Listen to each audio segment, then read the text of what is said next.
താരപ്രഭയിൽ സംസ്ഥാനത്തെ ലോക്സഭാ തെരഞ്ഞെടുപ്പ് പ്രചാരണം. ആവേശം വിതറി ദേശീയ നേതാക്കൾ. ഒപ്പം ദേശീയ വിഷയങ്ങളെ പ്രധാന പ്രചാരണായുധമാക്കി മുന്നണികൾ.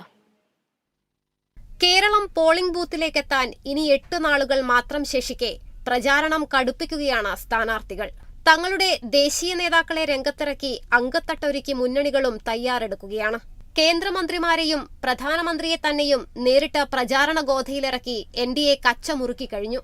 സംസ്ഥാനത്ത് മുഖ്യമന്ത്രി തന്നെ നേരിട്ടിറങ്ങി LDFന്റെ സ്ഥാനാർത്ഥി പ്രചാരണങ്ങൾക്ക് നേതൃത്വം നൽകുകയാണ്.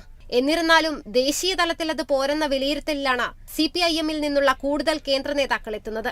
CPIയുടെ അഖിലേന്ത്യാ ജനറൽ സെക്രട്ടറി D രാജ, CPIM അഖിലേന്ത്യാ general secretary Sitaram Yechury, polit bureau അംഗം പ്രകാശ് കാരാട്ട്, ബൃന്ദ കാരാട്ട്, സുഭാഷിണി അലി തുടങ്ങിയവർ വിവിധ മണ്ഡലങ്ങളിലെ പ്രചാരണ പരിപാടികളിൽ പങ്കെടുത്തു. കോൺഗ്രസ് ദേശീയ അധ്യക്ഷൻ Mallikarjun Kharge, AICC general secretary Priyanka Gandhi, Telangana മുഖ്യമന്ത്രി രേവന്ത് റെഡ്ഡി, കർണാടക ഉപമുഖ്യമന്ത്രി DK ശിവകുമാർ എന്നിവരും പ്രചാരണത്തിന് ആവേശം കൂട്ടും. വയനാട് കൂടാതെ മറ്റ് മണ്ഡലങ്ങളിലേക്കും രാഹുൽ ഗാന്ധി പ്രചാരണത്തിനായി എത്തും. ദേശീയ തലത്തിൽ ശ്രദ്ധയാകർഷിക്കുന്ന തെരഞ്ഞെടുപ്പിൽ ദേശീയ നേതാക്കളെ തന്നെ കൊണ്ടുവന്ന് വിജയമുറപ്പിക്കാനുള്ള ശ്രമത്തിലാണ് മുന്നണികൾ. ആരുടെ ശ്രമങ്ങൾ ഫലം കാണുമെന്ന് കണ്ടറിയേണ്ടതുണ്ട്. Kerala Vision News, Thiruvananthapuram.